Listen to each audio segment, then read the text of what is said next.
السلام علیکم، میرا نام عمر بن عبداللہ ہے۔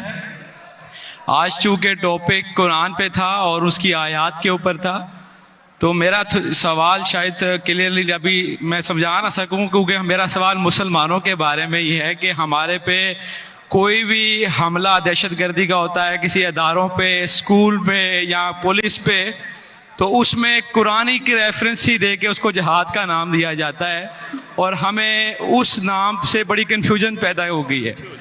اور چونکہ آج کے دور میں جو نام جہاد کا لینا وہ بڑا مشکل ہو گیا ہے۔ بس یہی سوال ہے۔ بھائی صاحب کا بہت اچھا سوال ہے۔ ہم دیکھتے ہیں کہ دہشت گردی کا حملہ ہوتا ہے کوئی اسکول پہ، کئی بے گناہ کا قتل ہوتا ہے، اور کہا جاتا ہے کہ یہ قرآن میں جہاد ہے۔ اس کا پرابلم کون ہے؟ ہم مسلمان قرآن پڑھتے ہیں لیکن سمجھتے نہیں۔ میرے بیٹے نے تقریر کی تھی کراچی میں، کیا قرآن کو سمجھ کے پڑھنا ضروری ہے؟ اگر ہم قرآن کو سمجھ کے پڑھیں گے اور قرآن کو سمجھیں گے تو کوئی بھی دہشت گرد آپ کو بیوقوف نہیں بنائے گا۔ آپ بیوقوف بن جاتے کیونکہ وہ دہشت گرد بولتا ہے کہ اسکول میں اٹیک کرو، بچوں کا قتل کرو، آپ جنت جائیں گے۔ یہ جتنے دہشت گرد ہیں نا، ان کو غیر مسلمان اکثر غیر مسلمان ان کو سپورٹ کرتے، غیر مسلمان سپورٹ کرتے اسلام کو بدنام کرنے کے لیے، ان کو پیسہ دیتے اور قرآن کی آیت کو آؤٹ آف کانٹیکسٹ غلط حوالہ دے کے پیش کرتے۔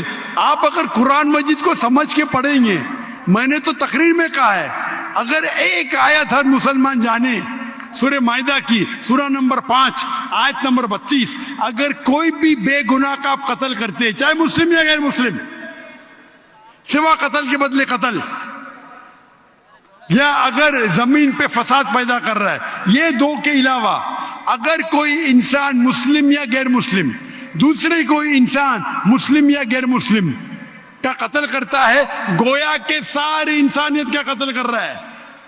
اور اگر ایک انسان دوسرے انسان کا، چاہے مسلم یا غیر مسلم ہو، اس کی جان بچاتا ہے تو گویا کہ ساری انسانیت کی جان بچا رہا ہے۔ اگر یہ آیت آپ اپنے دماغ میں، ذہن میں رکھے تو کوئی بھی دہشت گرد آپ کو بیوقوف نہیں بنا سکتا ہے۔ غلطی کس کی؟ آپ کی۔ ڈاکٹر ذاکر نائک نے کہا ہم جا کے چیک کریں گے، گھر پہ جا کے کھولو سورہ مائدہ سورہ نمبر 5 آیت نمبر 32 ترجمہ پڑھو، اور آپ کو پتا ہے کہ قرآن میں کبھی بھی کانٹرڈکشن نہیں ہے، کبھی بھی ٹکرار نہیں ہے۔ تو ایک آیت آپ کے دماغ میں آپ یاد کر لو، کوئی بھی دہشت گرد آپ کو بیوقوف نہیں بنا سکتا ہے۔ غلطی کس کی؟ آپ کی۔ یہ غیر مسلمان کیا کرتے ہیں؟ کچھ مسلمان کو بھڑکاتے ہیں اور کچھ قرآن کی آیت اور حدیث کو، آیت کو توڑ مروڑ کے پیش کرتے، اور وہ کیا کرتے؟ اپنے نوجوان مسلمان کو بھڑکاتے۔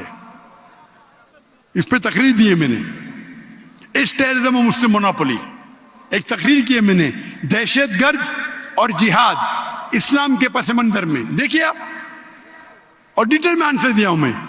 غلطی ہماری ہے کہ ہم قرآن مجید کو سمجھ کے نہیں پڑھتے۔ قرآن مجید سمجھ کے پڑھیں گے تو کوئی بھی آپ کو بیوقوف نہیں بنائے گا۔